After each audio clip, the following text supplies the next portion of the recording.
вие лично, како пратеници, не го правите, но носите закон со кој што на вашиот претседател на политички подмладок му давате законска можност да го прави тоа.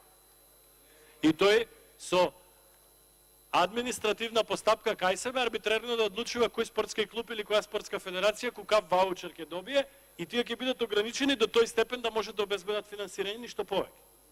Тоа е тоа. И сега убавите зборови кои што ги кажувате паѓаат во вода. Ние не правиме ништо. Да, вие не правите ништо, но носите закон со кој што на вашиот претседател на подмладок му дозволувате да го прави тоа.